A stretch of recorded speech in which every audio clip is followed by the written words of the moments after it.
안녕하세요. 네, 제가 오늘 치대 면접 파이널 체크라고 해서 간단하게 3시간 정도 강의를 진행할 건데 1교시에는 치의학 관련된 내용 정리와 최신 트렌드 같은 것들 좀 소개해 드릴 거고, 두 번째 시간에는 자기소개서 기준으로 질문에 대한 답변 연습을 좀 할 거고요. 그리고 세 번째 시간에는 질의응답으로 마무리하겠습니다.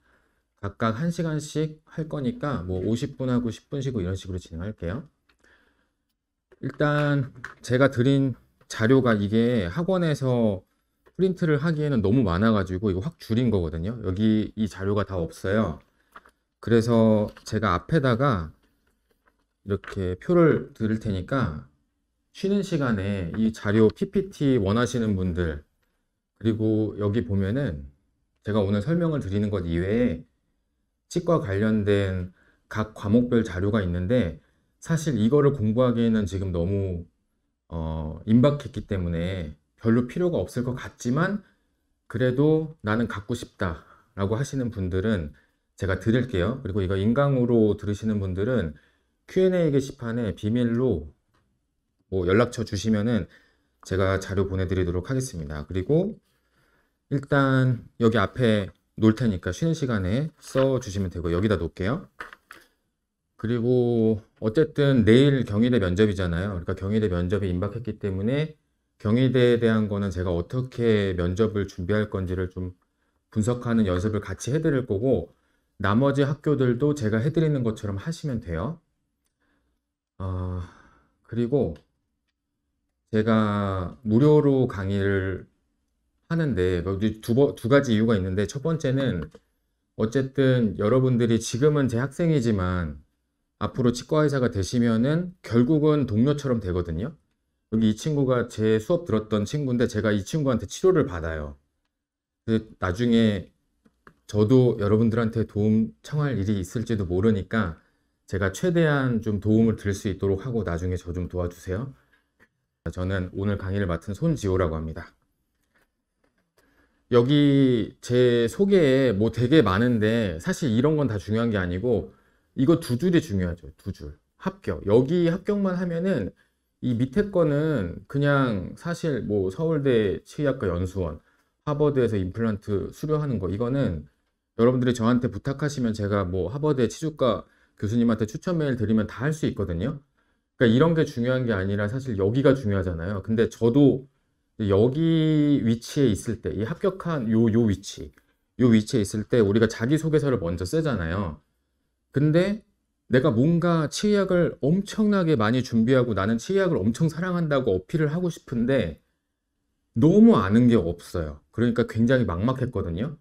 그래서 뭐 홈페이지 긁고 뭐 인터넷 사이트 긁어서 막 엉망진창으로 썼는데, 제가 찾아봤어요. 제 자기소개서를. 디트 했을 때 자기소개서를 찾아봤는데 너무 모르는 티가 나더라고요. 뭐 예를 들면은 나는 뭐 노인과 장애인 같은 약자를 위하는 치과의사가 되고 싶다 이렇게 써놨는데, 노인을 위하는 치과의사가 되고 싶다는 건 진짜 좀 웃긴 얘기인 게 환자의 7, 80%가 노인이에요. 우리가 어릴 때 뭐 치아에 큰 문제가 있진 않잖아요. 뭐 기껏해야 조그만 레진 치료 정도 하는 건데, 나이가 들면서 많은 치료를 하기 때문에 사실 우리가 어느 정도 기본적인 지식은 알고 면접에 임하는 게 필요합니다. 반드시 필요해요. 이게 지성면접이랑 비슷한데, 예를 들어서 우리가 지성면접 보는데 TCL 사이클에서 언제 뭐가 들어오고 언제 뭐가 나오고 이 정도는 다 암기하고 있어야 뭐 엉뚱한 답을 하지 않듯이,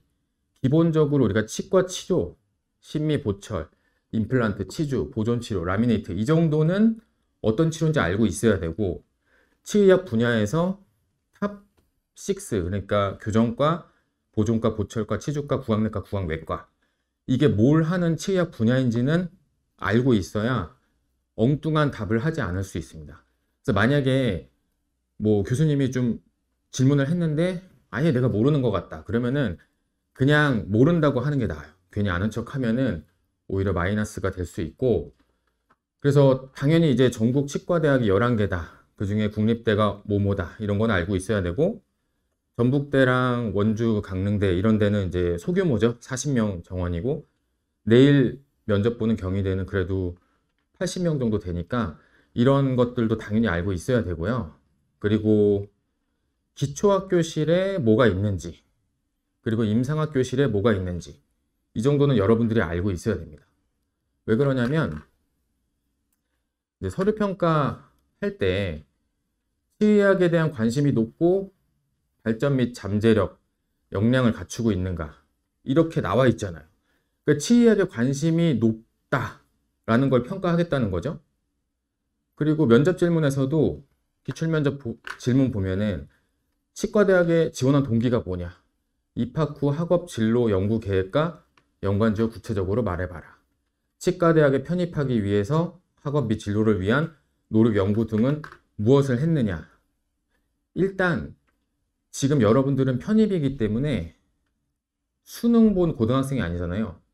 수능 본 고등학생한테는 이런 걸 물어볼 수가 없어요. 걔네들은 연구자가 아니기 때문에. 근데 여러분들은 이미 학부를 다녔고, 학부를 다니는 순간부터 성인이고 어떤 연구 활동을 할 수 있죠. 학부 때도 뭐 연구실에 들어가서 연구 활동을 할 수 있기 때문에 이제는 네가 어떻게 연구 계획을 세웠는지를 물어볼 수 있는 거죠. 교수님에 따라서 좀 깐깐한 교수님은 물어볼 수 있잖아요. 그러면은 당연한 질문은 뭐겠어요? 네가 지금 전공한 게 뭐 생명과다. 그러면 왜 생명과에서 치대로 오려고 하느냐? 혹은 공대다. 그럼 공대인데 왜 치대에 오려고 하느냐? 이런 연관성이 있는 질문은 당연히 나올 만한 질문이니까 이런 질문이 나왔을 때 정말 술술 나올 수 있게 연습을 해놔야 돼요. 거의 답변을 외우다시피.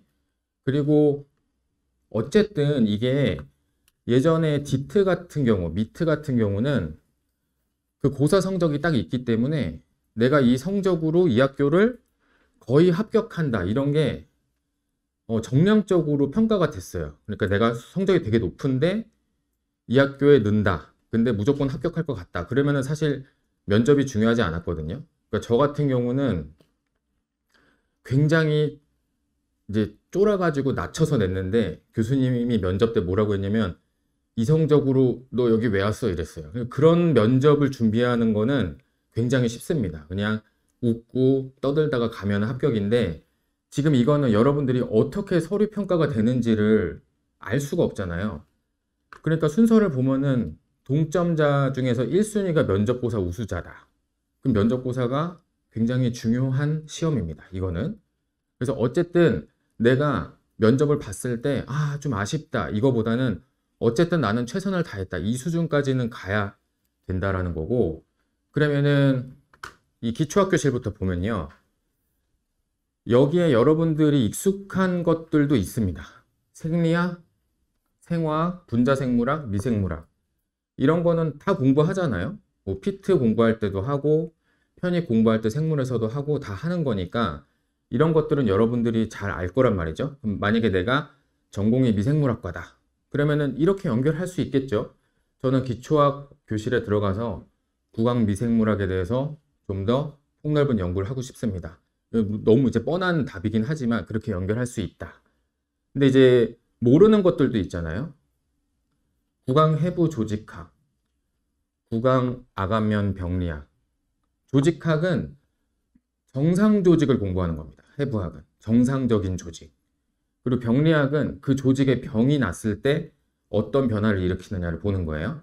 그러니까 뭐 암세포, 그러면은 정상세포랑 암세포랑 어떻게 다른지, 뭐 어떤 뭐 감염이 됐을 때는 어떤 변화를 일으키는지 이런 걸 보는 게 병리학이에요. 그러면은 지금은 뭐 그렇지 않겠지만 제가 디트 봤을 때는 저희 동기 중에 수의대나 약대 나온 애들 되게 많았거든요. 그럼 그런 애들은 뭐 제가 수의대에서 병리학에 대해서 많이 공부를 했는데 이쪽으로 좀 심층적으로 가보고 싶습니다.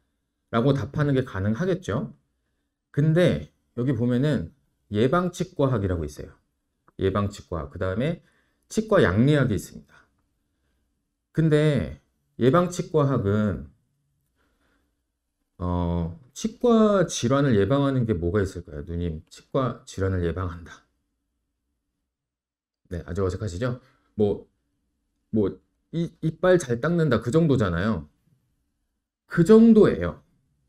깊이가 얕습니다. 그리고 모든 치과학 관련된 홈페이지에 상실된 기능을 회복시킨다라는 내용이 있거든요. 그러니까 치의학의 주 업무는 치아 기능이 상실된 거를 회복시키는 데 있어요. 근데 그냥 쉽게 생각해서 우리는 자본주의 사회에서 예방이 너무 잘 돼가지고 모든 환자들이 죽을 때까지 모든 치아를 다 갖고 죽는다. 그러면은 치의학 발전이 있을 수가 없잖아요. 그냥 뭐 쉽게 말해서 이거는 굉장히 소외되어 있습니다. 예방을 많이 하면은 다른 연구가 활발하게 될 수가 없잖아요. 그냥 상식적으로. 그리고 치과 약리라는 게 치과를 갔다 오면 어떤 약을 먹죠? 진통제, 항생제 둘밖에 없습니다. 그리고 치과에서 쓰는 뭐 약리라고 하면은 마취 정도? 아니면 수면 마취? 수면 마취도 뭐 미다졸람 이 정도 써요. 그냥 프로포폴도 쓰는데 미다졸람 이 정도 씁니다. 그러니까 약리가 너무 약해. 치과에서. 그래서 이런 거랑 연결하면은 좀 갸우뚱할 수 있어요. 얘가 치의학에 대해서 잘 모르나? 그럴 수 있기 때문에 안전한 거는 이 임상 쪽으로 연결하는 게 좋습니다. 임상 쪽으로. 임상에 4개의 과가 있는데 그러면 누님께서는 무슨 전공이시죠? 식품종합? 그러면 여기서 어떤 거를 연결하면 좋을지를 생각을 하셨을 때 어떤 게 뭐 있으신가요? 교정. 그러면 교정을 왜 연결을 하시려고 하는 거죠? 네. 네. 네. 네. 아, 너무 좋습니다. 그러니까 이게 교수님들이 여러분들한테 엄청 대단한 거를 원하는 게 아니라 그냥 이 친구가 들어와서 잘 할 것인가? 조리 있는 논리를 갖고 있는가? 이 정도만 보는 거기 때문에 그냥 엉뚱한 대답만 안 하면 돼요. 그래서 여기서 뭔가를 연결을 해야 되겠죠. 누님께서는 전공이 어떻게 되시죠? 간호학. 그럼 뭐 여러 가지 있겠네요. 그러면 예를 들어서 내가 여기서 뭐 컴퓨터과다. 그러면은 어떤 거랑 접목시켜야 될지를 생각을 해봐야 되잖아요. 근데 컴퓨터과랑 치의학은 좀 관련이 없을 것 같지만 사실 굉장히 많은 관련성을 찾을 수가 있기 때문에 그런 것들을 제가 좀 설명을 드리려고 하고요. 일단 임상학은 여러분들이 무조건 잘 알고 기본적으로 알고 있어야 되기 때문에 제가 한 번씩만 짚어 드릴게요. 그리고 이 각 과의 특징, 그리고 각 학문의 특징도 알아야 되지만 각 학교의 특징도 여러분들이 파악을 해야 돼요. 반드시. 그러니까 예를 들어서 경희대학교를 보면은 이 홈페이지에 다 있는 내용인데 우리나라 2번째로 개교했다. 그러면 2번째 순위의 학교다라고 주장을 하는 거잖아요, 여기서. 근데 당연히 누구나 알지만 2번째는 연대죠.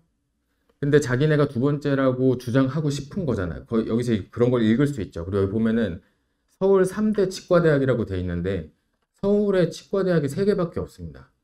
그러면 3등이라고 하면 이제 마지막이잖아요. 근데 여러분들이 면접 볼 때 뭐 대한민국 탑3에 해당하는 경희대에 오고 싶습니다. 이런 식으로 하면은 굉장히 좋겠죠. 여기서 교수들의 어떤 그 성향이 나오고 그리고 온라인 교육, 미래를 지향합니다. 아, 얘네들은 조금 혁신을 추구하는구나 이런 게 좀 보이거든요. 이게 국립대랑 사립대의 특징이 있는데 국립대는 정석적인 걸 굉장히 추구해요. 왜냐하면 국립대는 자기들이 큰 노력을 하지 않아도 국립대는 나라의 지원을 굉장히 많이 받습니다. 근데 사립대 같은 경우는 치과 병원이란 건 어쨌든 수익 사업입니다. 병원의 수익이 나야 이게 원활히 돌아가고 학교에 투자도 할 수 있고 발전도 할 수 있고 하기 때문에 사립대는 약간 최신 트렌드를 굉장히 관심 있게 보고 환자 유치에도 굉장히 적극적이에요. 뭐 예를 들면 광주에 전남대학교 국립대가 있고 조선대학교 사립대가 있는데 조선대학교의 매출이 2배가 넘습니다. 국립대가 훨씬 큰데도 그게 교수들의 성향이 그렇게 달라요. 그래서 이 학교의 특징을 홈페이지를 보고 얘네들이 뭘 추구하는지를 파악하는 것도 굉장히 중요해요. 글로벌 치과 의사를 양성한다. 그러면 얘들은 뭐 외국어 능력이나 이런 것도 굉장히 중시를 하겠구나. 그럼 내가 외국어를 잘 한다는 거를 한 번쯤은 어필하면 좋겠죠. 자, 각 학교에 대한 특징은 여러분들이 홈페이지를 보면서 이제 분석을 해야 되고, 경희대 같은 경우는 제가 이따 분석해 드릴게요. 일단 각 과별로 어떤 특징을 갖고 있는지 보겠습니다. 굉장히 겉핥기식이지만 기본적으로 이 정도는 알고 있어야 돼요. 그래야지 내가 어떤 과, 내가 막 보철과를 뭐 자기소개서에 연결해서 썼다, 혹은 교정과를 연결해서 썼다라고 했을 때 그 과에 대해서 엉뚱한 답변을 하면 안 되기 때문에 이건 자세히 써드렸으니까 한번 읽어보시면 되는데, 보철과에서 제일 많이 하는 거는 의치입니다. 틀니. 전체, 무치약 환자, 치아가 하나도 없는 환자의 경우는 총의치, 전체 의치를 하고요. 이렇게 일부가 없는 부분은 부분의치, 국소의치를 합니다. 부분 틀니라고 하는 거. 이거는 다른 과에서 안 해요. 이런 건 다른 과에서 하거든요. 임플란트, 외과에서도 하고 치주과에서도 합니다. 크라운 브릿지 이런 거는 보존과에서도 다 하고. 그러니까 보철과에서 유일하게 하는 거는 의치예요. 의치. 이게 여러분 요새 뭐 누가 의치하나라고 생각할 수 있는데 생각보다 많이 합니다. 그리고 이 의치라는 거는 최종적으로 쓰는 게 아니라고 하더라도, 우리가 임플란트를 했어요. 그럼 임플란트 한 곳에 바로 치아를 올릴 수는 없거든요. 이게 아직 약하기 때문에 뼈에 고정되는 기간 동안은 이 의치를 해야 돼요. 임시 틀니를 해야 되는데 그런 것들을 만드는 게 보철과예요. 그래서 보철이란 거는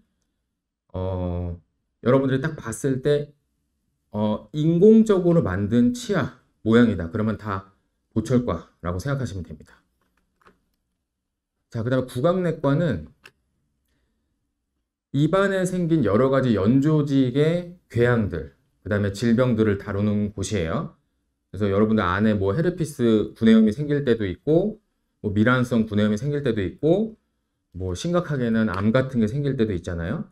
그러면 구강내과에서 이런 연조직 진단을 하고 구강외과에서 수술을 합니다.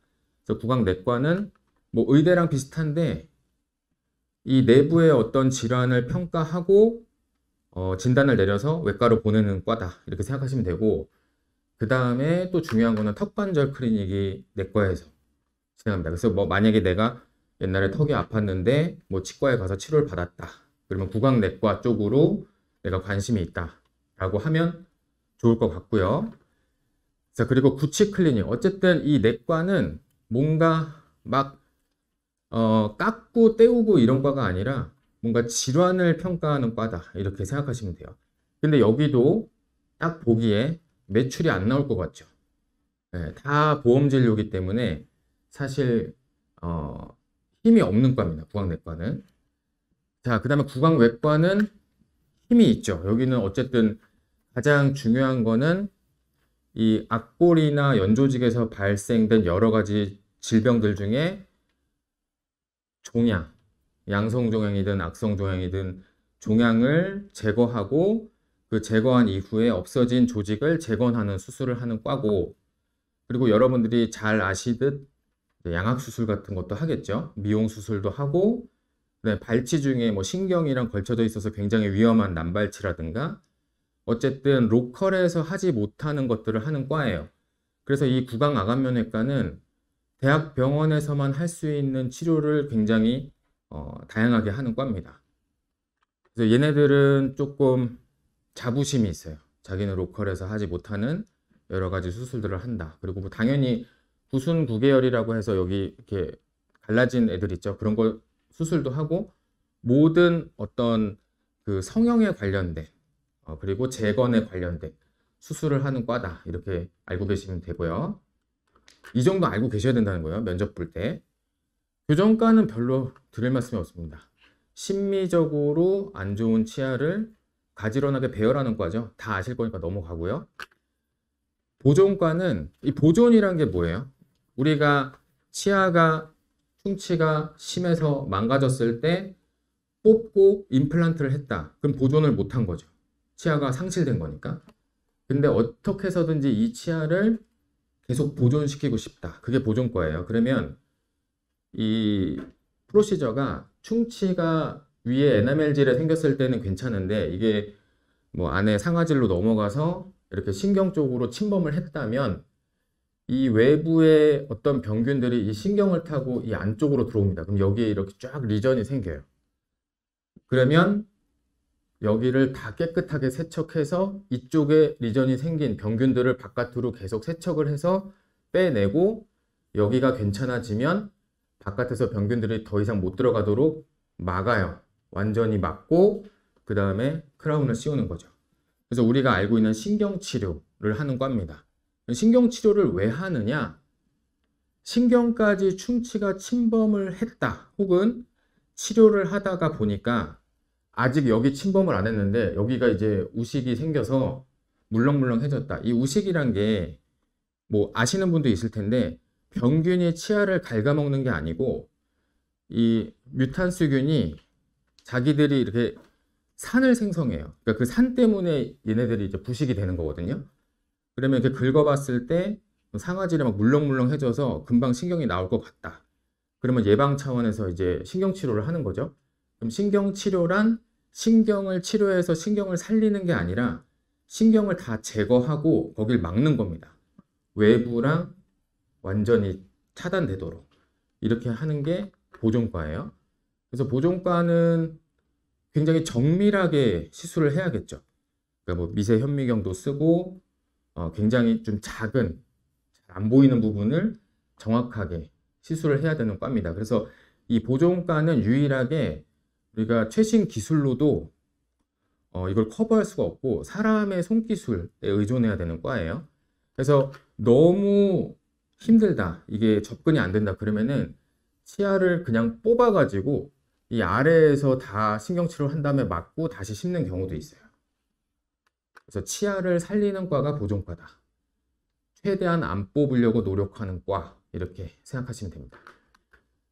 그 다음에 소아청소년치과는 원래는 소아치과였는데 소아과가 소아청소년과로 바꿨듯이 소아치과를 소아청소년과로 바꾼 거죠. 왜 그럴까요?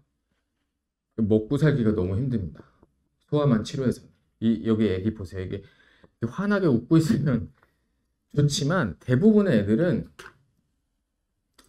정서적으로 안정되지 않고 심한 공포와 불안을 가지고 있습니다. 보통의 애들은. 바람이에요, 바람. 물총이야. 야, 안 되겠다. 수면 치료해라. 보통 수면 치료를 많이 합니다. 이 대학병원의 소아치과는 로컬에서 약간 컨트롤이 안 되는 애들이 많이 오는 과고 그냥 애기들 치료하는 과인데 여기에 이제 소아 교정까지 들어가는 거죠. 유치가 있을 때하고 유치가 없을 때하고 교정하는 게 조금 다르기 때문에 소아 교정 같은 것들을 진행하고요. 그러니까 애기들 치료하는 과다. 뭐 그렇게 생각하시면 되고 치주과는 잇몸 질환이 생겼을 때 잇몸 질환을 치료하는 과입니다. 그럼 우리는 젊기 때문에 잇몸 질환이라는 걸 경험해 본 적이 별로 없거든요. 여러분 잇몸 질환에 대해서 뭐 고민이 되거나 그런 적이 거의 없죠. 충치 정도죠, 우리는. 이게 왜 그러냐면요. 이 구강 내부에 충치균하고 치주질환균이 같이 공존할 수가 없어요. 그러니까 충치균이 활성화되어 있으면 치주질환균이 비활성화됩니다. 근데 치주질환균이 활성화되면 충치균이 비활성화돼요. 그래서 어른들은 충치가 안 생겨요. 거의 없습니다. 이제 어느 정도 어른이 되면 이게 굉장히 이제 광화가 심하게 돼서 충치균이 뭐 산을 아무리 내놓는다고 해도 저 에나멜질을 침범하기가 어려워지고 그리고 치주질환균이 활성화되기 때문에 충치균이 활성화가 잘 안 돼요. 그래서 이런 치주질환은 어른들한테 많이 생긴다. 어른들. 40대, 50대, 60대. 그럼 치주질환이 생기면 이렇게 되는 거죠. 이렇게. 이런 경험을 해보신 분은 없죠, 거의. 그럼 이런 거 심각하잖아요. 심리적으로도 심각하고. 그러면은 치료로는 힘들기 때문에 이제 다른 조직을 떼서 이제 재건수를 하겠죠. 그런 거를 많이 합니다. 그리고 이제 뭐 사고로 뭐 치아가 탈구됐는데 임플란트 심었는데 잇몸이 이렇게 내려가 있다. 뭐 그런 거 재건할 때도 하고요. 그 다음에 보통은 치주질환이 생긴 어른들 보면 이렇게 쭉 내려가 있습니다. 이 치주질환이 생기면 잇몸이 내려가면서 뼈도 녹거든요. 그러면 이 치아는 지금 보면 충치가 거의 없어요. 근데 충치가 문제가 아니고 여기서 못 잡아주니까 흔들흔들하다 다 빠집니다. 이런 거 치료하는 게 치주과예요. 그러면은 제가 뭐 자기소개서 예전에 저 미트 디트 강의했을 때 내 거 좀 봐달라고 이렇게 보내는 학생들 거 보면은 뭐 치주과에 대해서 뭐 교정 치료를 하고 나서 약해진 치료를 하겠다 뭐 이런 내용을 써놓은 사람들이 있는데 정말 엉뚱한 얘기죠. 교정을 하는 사람들은 어른들이 아니라 보통은 성장기 학생이나 20대, 뭐 늦어도 30대 이 정도인데 교정 치료로는 치주 질환이 생기는 경우는 거의 없고 이제 치근 흡수 같은 게 일어날 수 있는데 치주 질환이랑은 상관이 없습니다. 별로. 그래서 이런 내용들을 좀 알고 계셔야 이제 면접 볼 때도 멍뚱한 답변을 하지 않을 수 있겠다. 영상치의학은 뭐 다 아시는 것처럼 엑스레이, 그 다음에 CT. 그러면 이 엑스레이 파노라마를 봤을 때 이런 것들은 이제 신경치료가 되어 있는 거고 막혀 있죠. 이렇게 까맣게 투과성으로 되어 있는 부분은 아직 조직이 살아있는 거고 이런 건 크라운 씌운 거고 여기서 봤을 때 미드라인이 약간 틀어져 있네 이렇게 볼 수 있고 뭐 여기서는 이건 세팔로라고 해서 교정할 때 얘네들의 클래스를 측정을 하거든요. 뭐 위에가 너무 많이 튀어나와 있다. 그럼 클래스 2. 아래가 많이 튀어나와 있다. 그럼 클래스 3. 뭐 이런 식으로. 그 체크할 때 쓰는 거죠. 그러니까 영상치의학은 사실 모든 치과 의사들이 어느 정도 다 봐야 되잖아요. 그러니까 영상치의학 자체가 뭐 굉장히 임상에서 파워를 갖는 과는 아니겠죠. 그러니까 대학병원에서 이 영상치의학과에서 이제 이걸 판독을 하는 경우는 이런 거보다는 암 같은 거, CT에서 암 조직 얼만큼 떼어내라 이렇게 길이 재가지고 여기서부터 여기까지 떼어내 주세요. 이런 거 판독할 때는 대학병원 영상치의학과에서 판독을 하고 보통의 경우는 그냥 일반 GP들도 다 판독을 할 수 있습니다. 그래서 이런 과들이 있다라는 거를 알고 계셔야 되고요. 기본적인 지식입니다. 자, 그러면 우리가 이제 면접에 들어갔을 때 굉장히 고지식한 교수들한테 단 10분에서 20분 내에 좋은 인상을 남기는 방법 중에 제일 좋은 거는 저는 미소라고 생각해요. 미소. 제가 그 병원에서 저희 병원에 의사가 10명 정도 계신데 제가 동의율이 굉장히 높거든요. 제가 항상 이렇게 씩 웃고 있어요. 근데 이게 너무 많이 웃으면 또 안 좋거든요. 이렇게 웃으면 보기 흉하잖아요. 그러니까 이거는 여러분들이 거울을 보고 어느 정도 웃었을 때 제일 내 모습이 좋아 보이는지 그거를 연습해 보는 것도 필요해요. 왜냐면 10분이잖아요. 10분. 최선을 다해야 되잖아요. 물론 블라인드 테스트인 경우는 예외이겠지만 얼굴을 보는 면접이라면은 교수님들은 둥글둥글한 사람을 좋아해요. 네, 그래서 뭐 굉장히 딱딱 부러지는 대답을 하더라도 웃고 있는 것과 웃고 있지 않은 거는 굉장히 다르거든요. 근데 경직되면은 나도 모르게 표정이 경직되기 때문에 이건 연습을 좀 하시는 게 좋을 것 같습니다. 별거 아닌데 한번 해보면은 되게 달라요. 약간 리프팅 효과도 있습니다. 살짝 웃으면 사람이 좀 둥글둥글해 보이는 그런 연습도 좀 하실 필요가 있고 그 다음에 아까 말씀드린 거 제가 지금 8개 과를 설명드렸잖아요. 그럼 내 주전공이랑 어떻게 접목시킬 것인가에 대한 답변을 굉장히 잘 준비를 해야겠죠. 너무너무 나올 법한 질문이잖아요. 네 주전공이랑 치의학이랑 무슨 관련이 있느냐? 너는 어떤 생각으로 그 주전공을 선택했으며 어떤 생각으로 치의학으로 올 생각이냐? 무슨 연관성이 있느냐? 이런 거. 그 다음에 치과대학과 외부 치과 사회는 상당히 다르죠. 왜냐하면 치과대학은 그야말로 대학이잖아요. 학문을 가리키는 곳이고 외부 치과 사회는 뭐 이런 거랑 비슷하죠. 경영학과를 나오고 삼성전자 뭐 신기술 사업부에 뭐 경영지원팀으로 들어갔다. 그러면 내가 학교에서 배운 것과 그 실제 사회에서 일어나는 일들은 너무나 다를 거잖아요. 그러니까 이 외부 치과와 치과 대학에 중요하게 생각하는 것도 다르고 굉장히 분위기가 달라요. 그리고 아까 말씀드렸듯이 국립대랑 사립대도 굉장히 분위기가 다릅니다. 그래서 여러분들이 약간 교수님을 봤을 때 나이가 좀 많은 분이 들어왔다. 그러면 약간 보수적으로 들어가는 게 좋고, 좀 젊은 사람이다. 그러면은 약간 신기술 이런 거를 어필하는 것도 좋을 것 같아요. 그리고 학교 분위기마다 또 다르기 때문에 이게 학술적이라기보다는 굉장히 올드하거든요.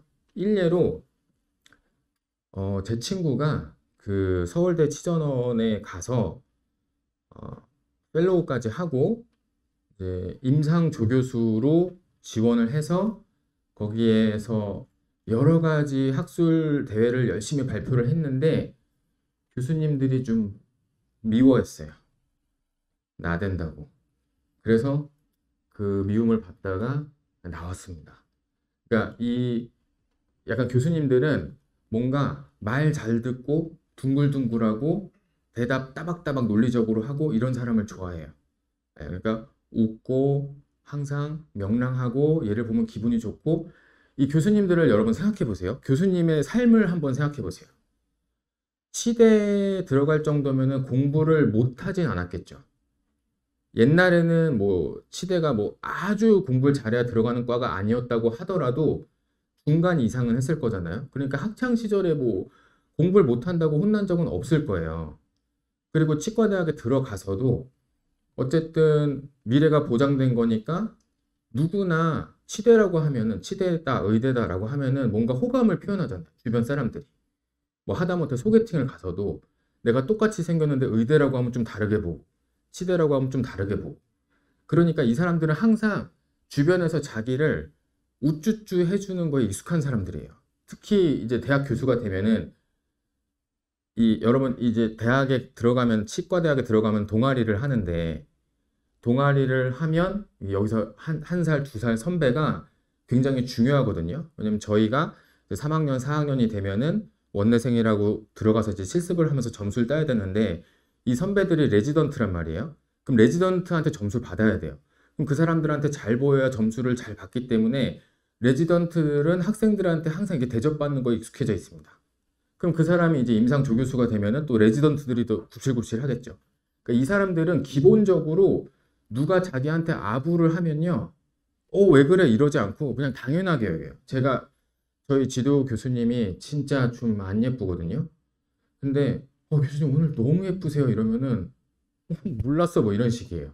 그러니까 여러분들이 여기서는 교수님 너무 뭐 훌륭하신 교수님 밑에서 공부하고 싶습니다. 이런 거를 아끼지 말고 하세요. 네, 괜찮습니다. 그냥 익숙하게 느낄 거예요, 그 사람들은. 자, 그러면 예를 들어서 자네는 컴퓨터과인데 왜 어떤 관련이 있어서 치과대학에 왔는가? 이런 질문을 받았다고 제가 가정을 해볼게요. 아까 말씀드린 이제 엑스레이 CT를 보면은 전통적인 엑스레이는 이거죠. 전통적인 엑스레이는 이거고 이 엑스레이 사진을 가지고 이제 설명을 하죠. 보통 환자들한테. 환자분 여기 상악동에 하얀색이 탁하면 상악동 영예 의심되고요. 여기 염증을 제거한 다음에 저희가 뼈를 채워서 그 다음에 여기다 임플란트 식립을 할 겁니다. 이런 식으로 설명을 할 거잖아요. 근데 이제 요즘은 CT가 굉장히 발달이 돼서 이렇게 그래픽화돼요. CT를 찍고 이게 머징을 하면은 그래픽화돼서 아까보다 훨씬 편하죠. 설명하기가. 여기서 환자분 요 까만 게 신경이거든요. 이거보다는 여기 빨간 거 신경 보이시죠? 이게 훨씬 편하잖아요. 굉장히 직관적으로 잘 보입니다. 저는 이거를 보고 어떤 느낌이 드냐면 아주 오래전에 우리는 모르는 컴퓨터들 보면은 뭐라고 하더라? XT? 옛날에 컴퓨터들 보면은 뭐 도스, 포트란 뭐 이런 프로그램이 있었어. 그래서 명령어를 입력하면은 실행이 됐어요. 근데 요새 그런 컴퓨터가 어디 있어요? 더블 클릭하면 실행되잖아요. 인터페이스가 계속 발달되는 거죠. 그러면 예전에는 컴퓨터 프로그래밍을 쓴다는 거는 그 프로그래머를 아는 사람들만 썼지만 이제는 대중적으로 우리가 다 컴퓨터 들고 다니잖아요. 스마트폰을. 그러면 이 스마트폰이 꼭 컴퓨터가만 쓰는 물건이 아니죠. 그러니까 이 컴퓨터라는 거는 모든 사람들이 범용으로 쓸 수 있는 쪽으로 계속 발전을 하기 때문에 나는 치의학에도 이렇게 좀 더 직관적인 인터페이스가 좋은 이런 개발을 하고 싶다. 이렇게 연결할 수 있겠죠. 여기 보면은 신경관이 이렇게 지나가는데 이거 잘 안 보여요. 근데 여기서 직관적으로 그냥 딱 보여주거든요. 굉장히 편하죠. 이게 이제 저인데 이제 찍으면 이렇게 얼굴 사진이 거기는 없어요. 제가 다 지웠어요. 흉측해서. 사진 찍으면은 이렇게 머징이 됩니다. 그러면 환자한테 설명할 때 굉장히 직관적으로 좀 설명할 수가 있어요. 이거는 얼굴을 흐리게 할 수도 있고 밝게 할 수도 있고 조절할 수 있어요. 이런 사진으로 설명하는 것보다는 훨씬 더 직관적이고 좋죠. 이거보다는 이렇게 얼굴 지금 이게 흐릿하게 얼굴이 나왔는데 얼굴을 이제 진하게 할 수도 있어요. 그래서 설명할 때 이렇게 해놓으면 굉장히 좋겠죠. 동영상으로도 보여드리고 싶은데 그냥 시간이 많지 않을 것 같아서 사진으로만 넘기겠습니다. 그러면 옛날에는 보철물 이렇게 뭐 삐뚤삐뚤한 치아를 뭐 라미네이트를 한다, 뭐 교정을 한다. 그러면은 뭐 예쁘게 될 거예요 라고 말하는 것보다는 요즘은 이렇게 시뮬레이션을 하는 거죠. 끝났을 때 이렇게 된다. 이게 다 치과 의사가 만든 게 아니죠. 치과 의사가 이런 걸 만들진 않았을 거잖아요. 개발자가 만들었겠죠. 그러면 뭐 예를 들어서 시덱스에서 CT 신기술을 보았는데 사용자 친화적인 차세대 CT 프로그램이 너무 좋아 보였다. 나는 앞으로 이제 치대에 들어와서 더 치의학을 좀 더 환자들에게 친화적인 그런 학문으로 발전시키는데 이바지하고 싶다. 이렇게 말할 수 있겠죠. 원래 치대 가고 싶었는데 어쩌다 보니 컴퓨터과 왔습니다.가 사실이겠지만 자, 이런 식으로 자기과에 접목시키는 것이 굉장히 중요하고 생명과 포함 자연과학부는 기초과학적으로 하는 게 굉장히 유연하겠지만 너무 식상하죠. 그래서 조금 최신 트렌드를 내가 어느 정도 알고 있다 이런 거를 어필하면은 좋을 것 같아요. 공대다. 근데 치대를 왔다. 뭐 전자과 기계과다. 그러면 기초의학 이 치의학에서 기계공학과 전자과 등의 공대 계열이다 라고 했을 때 이거 제가 한번 보여드릴게요. 치과 보철물이란 게 치아를 깎아요. 이렇게 뭐 충치가 있으면은 여기 충치가 있으면 치아를 깎겠죠. 이렇게 깎겠죠. 깎아서 여기다 이제 씌울 거다 라고 했을 때 전통적으로는 이 알지네이트라는 가루를 물에다가 믹스해서 여기다가 꾹 누릅니다. 그러면은 알지네이트가 이렇게 들어가면은 이거 해보신 적 있죠? 이런 거, 본 뜨는 거. 그럼 빼면은 이렇게 안에 음영이 나올 거잖아요. 그럼 여기다가 이제 석고를 부어요. 석고를 부어서 그 석고를 굳힙니다. 그 다음에 고무를 떼어내면 이렇게 나오겠죠. 이렇게 나오면 이 나온 데다가 이제 왁스업이란 걸 합니다. 왁스가 뭐냐면은 그냥 미끌미끌한 기름 같은 거예요. 그걸 여기다 내가 만들 치아 모양으로 이렇게 왁스를 이렇게 손으로 왁스업을 해요. 그 다음에 이거를 메몰제에 넣고 소환이란 걸 합니다. 그럼 이 왁스가 확 녹아요. 그러니까 소환이란 건 이제 뜨겁게 만드는 거예요. 그 다음에 뭐 금으로 만들 거다. 그럼 금 재질을 여기다 넣어서 이제 금을 만들고 뭐 내가 다른 어떤 치아 색깔 나는 재질로 만들 거다. 그럼 치아 색깔 나는 재질로 만들어서 이 나온 거를 이제 거칠거칠 하겠죠. 연마를 해가지고 치아에 붙이는 게 전통적인 보철을 만드는 방법이에요. 뭐 지금 거의 많은 치과들이 이렇게 하고 있습니다. 근데 요즘은 스캐너로 입안에다가 한번 이렇게 돌리면 그냥 스캔이 돼요. 이렇게 스캔이 됩니다. 그럼 이 스캔된 거를 컴퓨터에 넣으면 3D 프린터나 밀링 머신이 알아서 그거대로 만들어요. 치아를 금방 기계가. 그럼 이렇게 치아가 나옵니다. 그러면 그냥 붙이면 돼요. 여러 가지 다 만들 수 있어요. 그러면 굉장히 빨라지겠죠.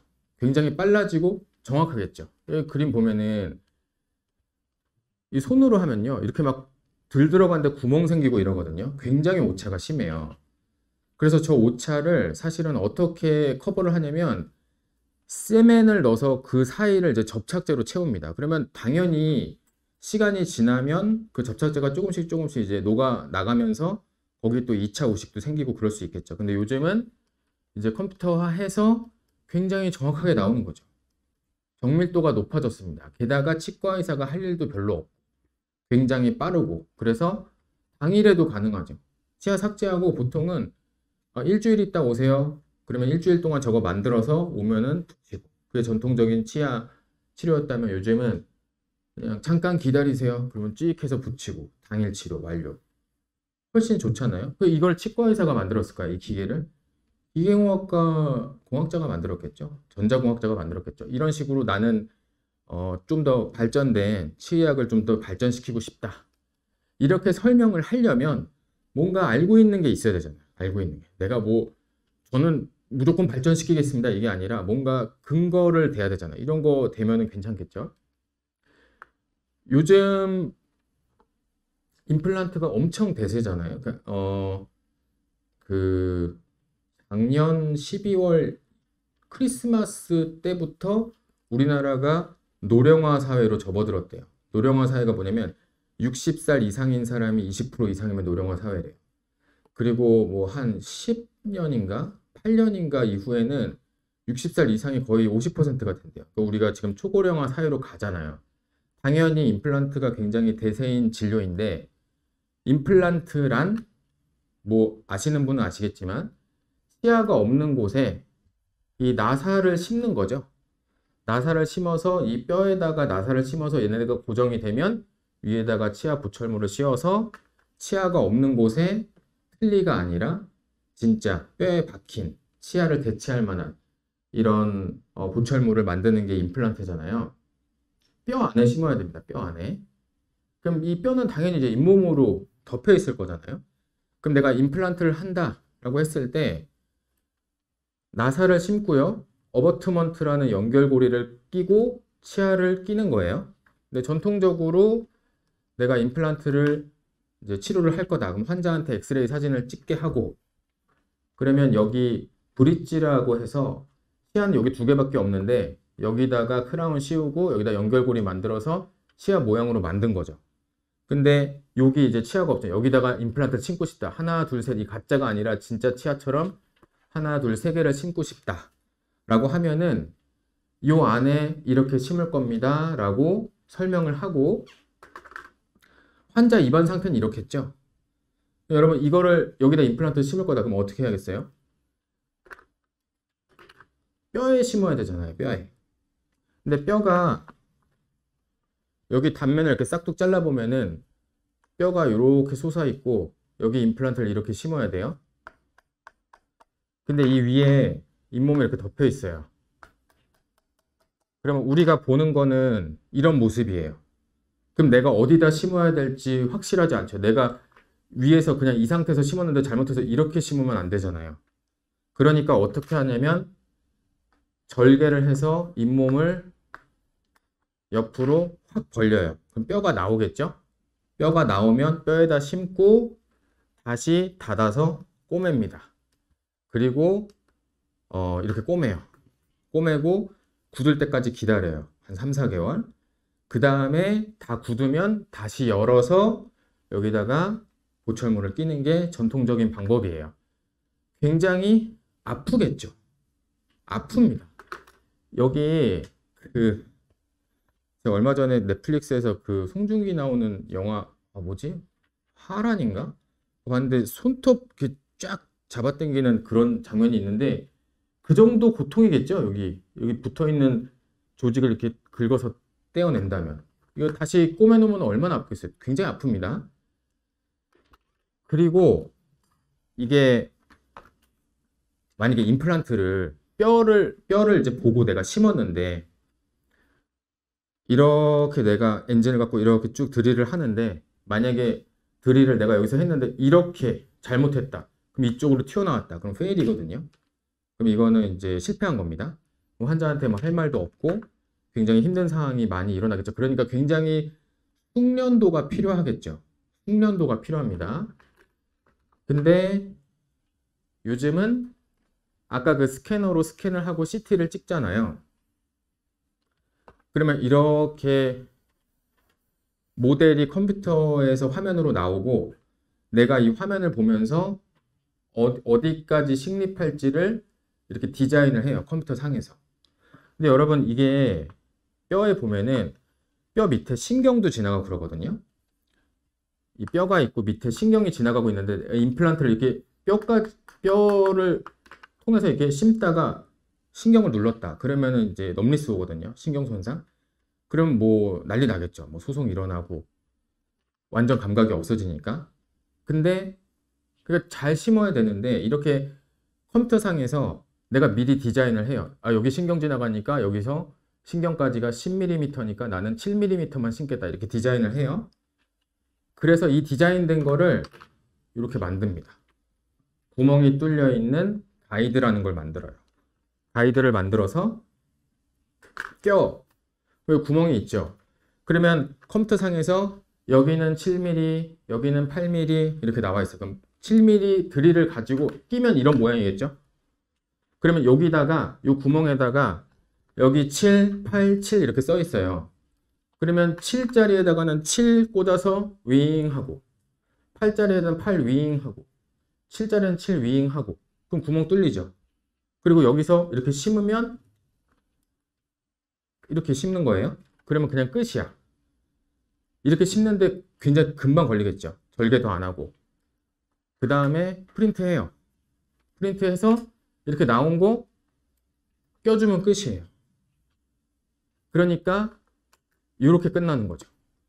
전통적인 방법에 비해서 굉장히 간단해. 그러면 이게 일단 속도도 빠르고 환자도 안 아프고 실패 확률도 적고 손도 안 탑니다. 옛날에는 굉장히 많이 심어본 손이 좋은 사람이 임플란트를 굉장히 고가에 심었다면 요즘은 초보자들도 굉장히 정확하고 노련하게 심을 수가 있어요. 그냥 극단적으로 여러분도 심을 수 있습니다. 그냥 제가 여기다가 7mm 넣어 그러면은 그냥 심을 수 있어요. 마치 전기 드릴처럼. 그러면 이런 것들 때문에 굉장히 임플란트가 싸질 수가 있는 거예요. 내가 수술을 하는데 옛날에는 막 1시간 걸려서 수술을 하고 2개 심고 그 전통적으로 보철물 만들어 가지고 왔을 때 만들어주고 그러면은 그 인력과 시간에 대한 비용이 엄청나잖아요. 근데 요즘은 세계는 5분이면 5분. 5분에 1명, 5분에 1명, 5분에 1명. 그러니까 임플란트 가격이 계속 내려가는 거죠.